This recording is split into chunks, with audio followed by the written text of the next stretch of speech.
A lot of people never take the next step to turn their craft and art passion into a business and to start monetizing the work that they do. And if you're one of those people that are looking to make some income from your craft and artworks, then these are my top tips after over 15 years of being a designer maker. These are my top tips for getting started and to turn your craft and art passion into a profitable business. Hello, hi there. Thank you for tuning in.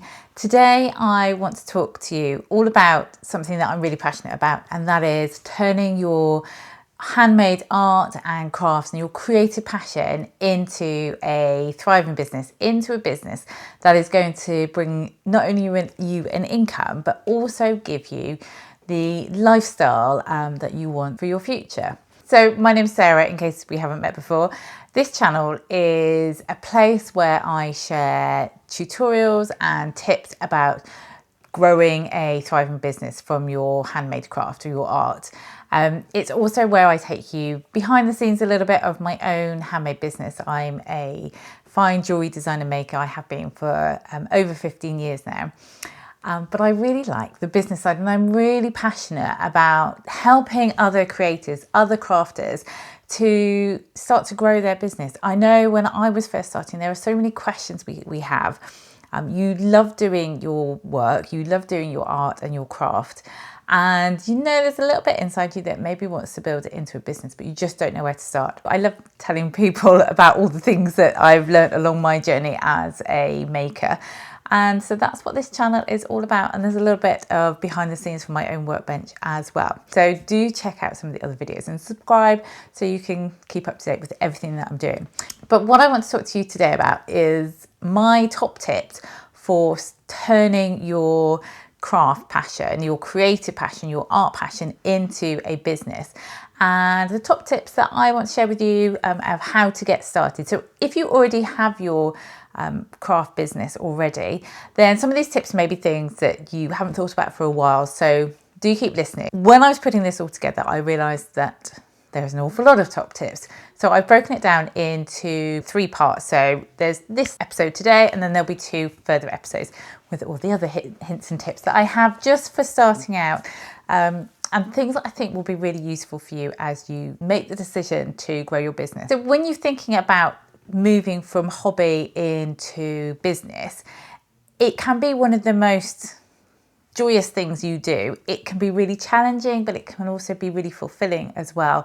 I know from my own point of view, when I stopped wanting to work in a 9-to-5, I had young children and I wanted to work my own hours. And now, although the children are a bit older, I still want to have the freedom to be able to work the hours that I want to work, and also be creative and have lots of different outlets and not just be constrained to the weekends to do something, to follow my passion. I want to be able to do it more often than that. And I obviously also need to make an income. And that's why I think it's such a wonderful thing to be able to do, to turn your passion into a business. And no matter what size of income that you want to make from it, whether it's going to be a full-time income or you just want something part-time, having your own business from your passion can be so rewarding. It not only gives you the space to work on your craft and your art, it also challenges you mentally as well to work through all the business sides. And I think that's really valuable, especially as you maybe transition from one type of work to another. Maybe you've been in an office work and you want to move into having your own business, or you want to follow your passion, your creative passion, but also make some money on the side. So being challenged mentally in lots of different aspects is also something that I think is so important to all of us, especially as you're transitioning from maybe one career into another, into a different kind of period in your life. And it's really rewarding because there are so many different aspects of running your business.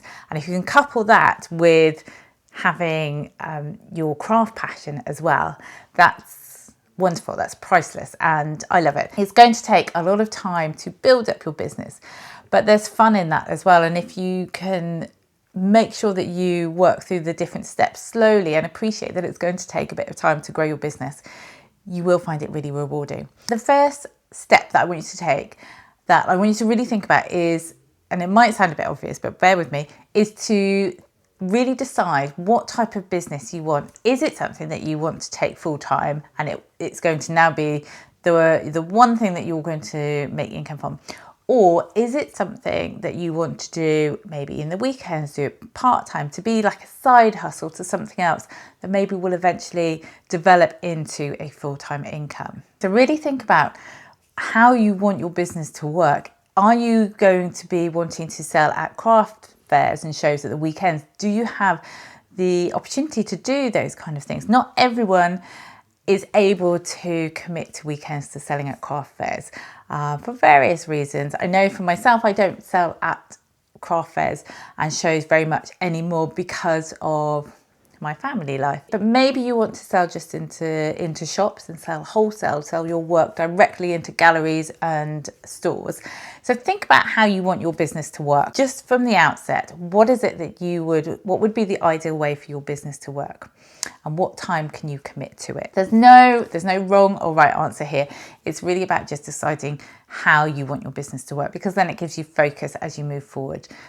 Each step of the way, you know what you're working towards. That really leads on to my next step, which is really working towards one goal at a time. So when you're first transitioning from hobby to business, really map out that one big goal that you want to achieve. And I talk a lot about this in the Handmade Business Academy course that I run a few times a year. But there's another vision setting video, which I'll put a link to. Think about that one big goal that you want to achieve for the next 12 months, for this year, and work slowly towards it. Don't try and do everything all at once, because it will just be one big mess and it will become overwhelming and demoralizing. So take on one goal at a time. Focus on one step at a time to move you forward rather than trying to do everything. Your first step may be committing to show your work at a craft show. It may be your first step is to approach family and friends and to show your work to them and see if you can sell to family and friends first. There's lots of first little steps that you may want to take. It may be as simple as, okay, I am now going to say to myself and my family that I want to turn my creative passion into a business. I want to start making money from it. So please take me seriously, because this is what I want. That might be your first goal. So it can be as small as big as you want it to be, but just tackle one thing at a time and know it's going to take time, and go one step at a time. It will take effort and time to build and grow your business. Don't try and do it all at once, because it will become overwhelming. Ask for help from other creatives. Watch YouTube videos, join courses. Ask for help to help grow your business. Learn from other people around you, because it is possible, but it does take time. Once you're happy with the progress you've made on one goal, move towards the next. My next tip is to research your market. Now, you want to be copying other people's businesses and their products, but research what the viability is for your work out in the market. Sometimes the fact that there's loads of other people selling the same type of product as you can be a good thing. There's an awful lot of people who sell handmade jewellery, and there is a market for handmade jewellery. Now, if I was to make something completely different that nobody has ever made before, and it was a product made from, I don't know, from hand selected bark, it may be that there isn't the market for that. So research your market. And I say that because I'm looking out of a window at a tree. So that was the first thing that came to my head. So research your market. Are there other people selling the type of art and craft that you do? Because that's a good indication that there is a market for it, that there is people wanting to buy the type of work that you make. So next step is to, once you know that you definitely want to go ahead and turn your passion into a business, and you know that there's a market for it out there, then the next step I would say is to choose your name.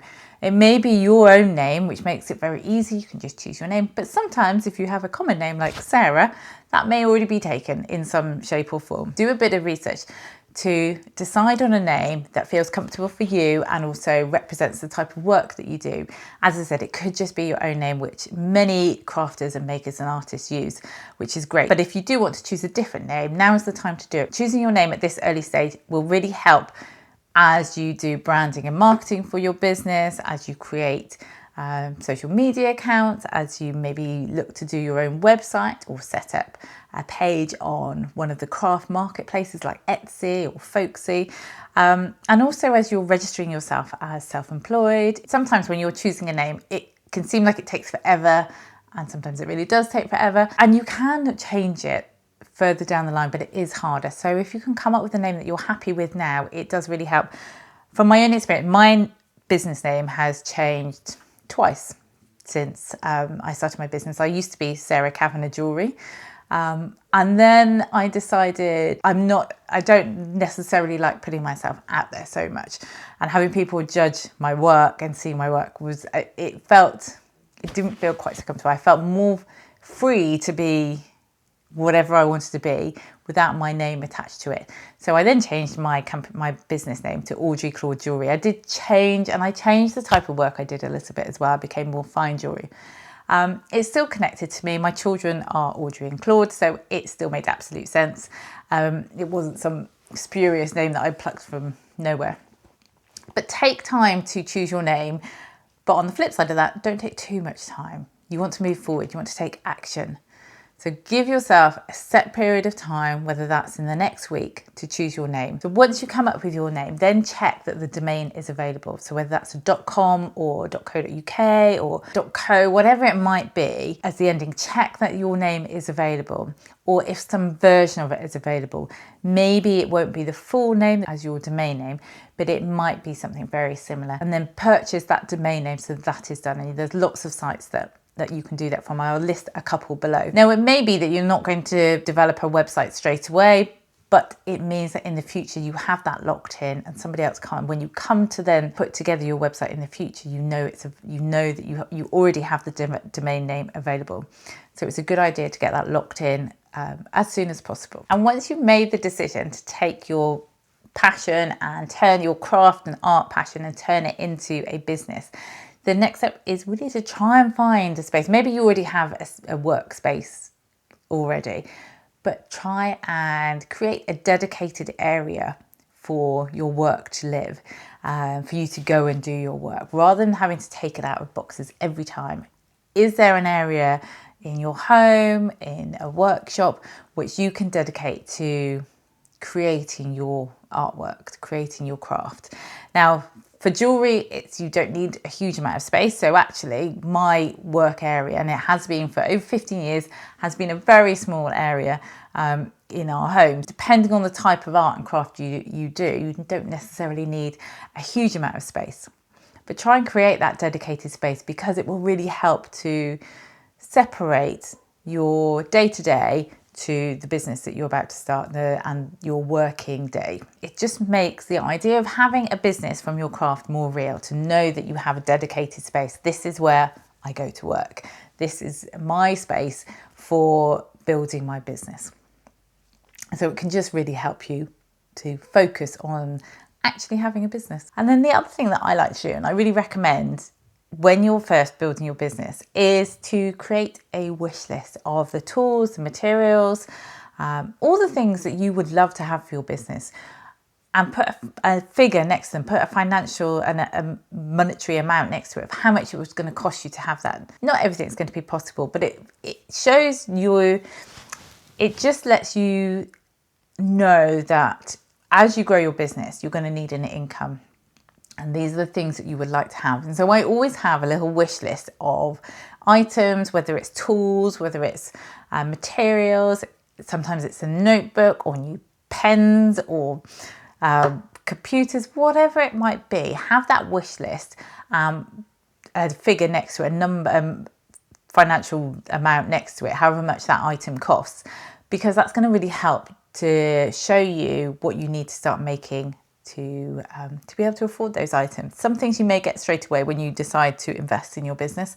Other things you may put on a wish list. So there may be the big tool. For jewellery, there's obviously some bigger tools, which are a rolling mill, which is several £100s. So it's not something that I bought straight away, but it was something that I wanted. And when I was able to, I think I actually bought mine off eBay, picked it up from another jeweller, But it made such a huge difference having that one tool. Suddenly my business was like, oh, I've invested a lot of money now. So my business now needs to be bringing that extra money back in to afford these tools.